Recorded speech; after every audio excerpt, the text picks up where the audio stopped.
అందరికీ నమస్కారం. ఉషోదయ ఛానల్కి స్వాగతం. వీడియో చూసే ముందు ఒక లైక్ కొట్టి ఓం శ్రీమాత్రే నమః అని కామెంట్ పెట్టి లైక్ చేసి మా ఛానల్ని సబ్స్క్రైబ్ చేయండి. హిందూ పంచాంగం ప్రకారం ఆగస్టు మాసం అధిక శ్రావణ పౌర్ణమి రోజున ప్రారంభమైంది. హిందూ మతం ప్రకారం ఈ నెల ఎంతో ముఖ్యమైనది. ఈ నెలలోనే శ్రావణ మాసం ప్రారంభమవుతుంది. ఈ మాసం పరమేశ్వరుడికి ఎంతో ప్రీతికరమైనది. ఈ సమయంలో శ్రీ మహావిష్ణువు యోగ నిద్రలో ఉంటాడు.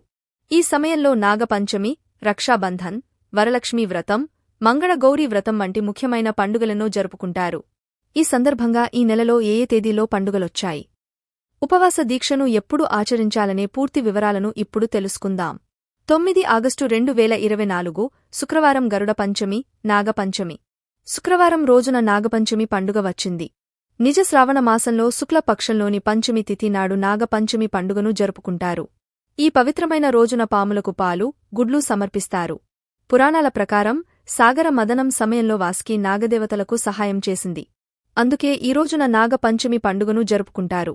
అలాగే నిర్మలమైన మనస్సు, తెలివైన పిల్లల కోసం చేసే పూజ గరుడ పంచమి.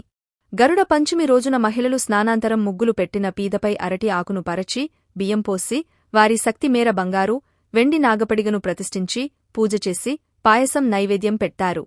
13 ఆగస్టు 2024 మంగళవారం దుర్గాష్టమి వ్రతం, మంగళగౌరీ వ్రతం. నాగపంచమి ముగిసిన మరుసటి రోజు అంటే మంగళవారం నాడు మంగళగౌరీ వ్రతాన్ని జరుపుకుంటారు. హిందూ మత విశ్వాసాల ప్రకారం వివాహిత స్త్రీలు తమ భర్త దీర్ఘాయువుతో ఉండాలని కోరుతూ మంగళగౌరీ వ్రతాన్ని ఆచరిస్తారు. ఈ వ్రతాన్ని మహిళలు మాత్రమే చేస్తారు. అలాగే శ్రావణ మాసంలో వచ్చే మాసిక్ దుర్గా అష్టమి మంగళవారం ఆగస్టు 13న వస్తుంది. ఈ రోజున దుర్గామాత యొక్క ఆయుధాలను పూజిస్తారు మరియు వేడుకను అస్త్రపూజ అని పిలుస్తారు. ఆయుధాలు మరియు ఇతర యుద్ధ కళల ప్రదర్శన కారణంగా ఈ రోజును వీరాష్టమి అని కూడా పిలుస్తారు. హిందూ భక్తులు దుర్గాదేవికి ప్రార్థనలు చేస్తారు మరియు ఆమె దైవిక ఆశీర్వాదం కోసం కఠినమైన ఉపవాసం ఉంటారు. 16 ఆగస్టు 2024 వరలక్ష్మి వ్రతం. హిందూ పంచాంగం ప్రకారం నిజ శ్రావణ మాసంలో రెండో శుక్రవారం రోజున వరలక్ష్మీ వ్రతాన్ని జరుపుకుంటారు. ఈ నేపథ్యంలో 16 ఆగస్టు 2024న ఈ వ్రతాన్ని జరుపుకోనున్నారు. హిందూ మత విశ్వాసాల ప్రకారం వరమహాలక్ష్మీ వ్రతం ఎంతో విశిష్టమైనది. ఈ రోజున లక్ష్మీదేవిని పూజించడం వల్ల సంపద, ఆస్తి, కీర్తి, శాంతి, శక్తి ఉన్న అష్టదేవతలను పూజించడంతో సమానం. ఈ రోజున వివాహిత స్త్రీలు తమ కుటుంబం శ్రేయస్సు కోరుతూ ఉపవాస దీక్షలను ఆచరిస్తారు. అలాగే ఇదే రోజు సింహ సంక్రమణం అంటే సూర్యుడు కర్కాటక రాశి నుంచి సింహరాశిలోకి ప్రవేశించనున్నాడు. ఈ సమయంలో ద్వాదశ రాశులలో అనేక రాశుల వారికి శుభ ఫలితాలొస్తాయి.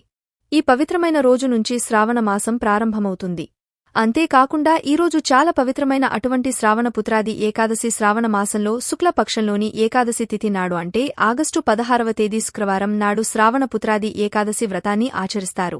ఈ ఏకాదశినే ఆషాఢ అధిక మాస ఏకాదశి అని కూడా అంటారు. ఈ మాసం చాలా పవిత్రమైనదిగా పరిగణించబడుతుంది. ఈరోజు శ్రీహరికి అంకితం ఇవ్వబడింది. అందుకే శ్రావణపుత్రాది ఏకాదశిని పురుషోత్తమ కమల ఏకాదశని కూడా అంటారు. ఈ రోజున విష్ణువును ఆరాధించడం వల్ల సకల పాపాలు తొలగిపోతాయని చాలామంది నమ్ముతారు. ఈ పవిత్రమైన రోజున సంతాన భాగ్యం కోరుకునేవారు ఉపవాస వ్రతాన్ని ఆచరించి శుభ ఫలితాల కోసం ప్రార్థిస్తారు. దీన్నే పవిత్ర ఏకాదశి అని కూడా అంటారు. ఈ రోజున శ్రీకృష్ణుడికి పవిత్రమైన దారాన్ని సమర్పిస్తారు. 19 ఆగస్టు 2024 సోమవారము రక్షాబంధన్, రాఖీ పూర్ణిమ. ఈ నెల 19 ఆగస్టు 2024 సోమవారము నాడు రక్షాబంధన్ పండుగ వచ్చింది. హిందూ పంచాంగం ప్రకారం ప్రతి ఏటా శ్రావణ మాసంలో రక్షాబంధన్ పండుగను జరుపుకుంటారు. ఈ రోజున సోదరీమణులంతా తమ సోదరులకు రాఖీ కట్టి తమ సోదరుడి పురోగతి, భవిష్యత్తు అంతా ఆనందకరంగా ఉండాలని కోరుకుంటారు. అదేవిధంగా తమ సోదరిని జీవితాంతం రక్షిస్తానని సోదరులు వాగ్దానం చేస్తారు. 22 ఆగస్టు 2024 గురువారము సంకష్టహర చతుర్థి. శ్రావణ మాసంలో కృష్ణపక్షంలో అంటే ఆగస్టు 22వ తేదీ గురువారం నాడు వచ్చే చతుర్థి తిథిని విభువన సంకష్ట చతుర్థి అంటారు. ఈ పవిత్రమైన రోజున ఉపవాసం ఉండటం ఎంతో పవిత్రమైనదిగా పరిగణించబడుతుంది. ఈ సమయంలో వినాయకుడిని పూజించడం వల్ల అద్భుతమైన ప్రయోజనాలు కలగనున్నాయి. చతుర్థి రోజున నిర్మలమైన మనస్తో వినాయకుడిని పూజించడం ద్వారా కష్టాలన్నీ తొలగిపోతాయి. ఆ వ్యక్తికి ఎల్లప్పుడూ వినాయకుడి అనుగ్రహం ఉంటుందని విశ్వసిస్తారు. 26 ఆగస్టు 2024 సోమవారము శ్రీకృష్ణ జన్మాష్టమి. హిందూ పంచాంగం ప్రకారం ప్రతి ఏడాది శ్రావణ మాసంలో కృష్ణ పక్షంలో వచ్చే అష్టమి తిథి నాడు శ్రీకృష్ణ జన్మాష్టమి వేడుకలను జరుపుకుంటారు.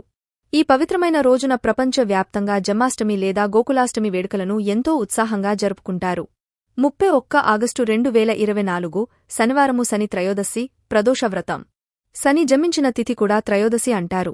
అందుకే ఆ రోజుకి అంతటి విశిష్టత ఉంటుంది. శని త్రయోదశి నాడు శనీశ్వరుడికి ప్రత్యేకమైన పూజలు చేస్తే ఏలినాటి శని, అర్ధాష్టమ శని, గ్రహ దోషాల నుంచి విముక్తి లభిస్తుంది. శని త్రయోదశి శనీశ్వరుడికి అత్యంత ప్రీతికరమైన రోజు. అలాగే ప్రదోష వ్రతం అంటే సూర్యాస్తమయానికి ముందు మరియు తర్వాత 1.5 గంటల తర్వాత పవిత్రమైన 3 గంటల సమయం. ఈ రోజున శివుడిని ఆరాధించడానికి అత్యంత అనుకూలమైన మరియు సరైన సమయంగా పరిగణించబడుతుంది. ఆ కాలంలో చేసే ఉపవాస వ్రతం ప్రదోష వ్రతం అంటారు. మీకు ఈ వీడియో నచ్చితే తప్పకుండా లైక్ చేసి షేర్ చేయండి. మరిన్ని మంచి వీడియోస్ కోసం మా ఛానల్ని సబ్స్క్రైబ్ చేయండి. ధన్యవాదాలు.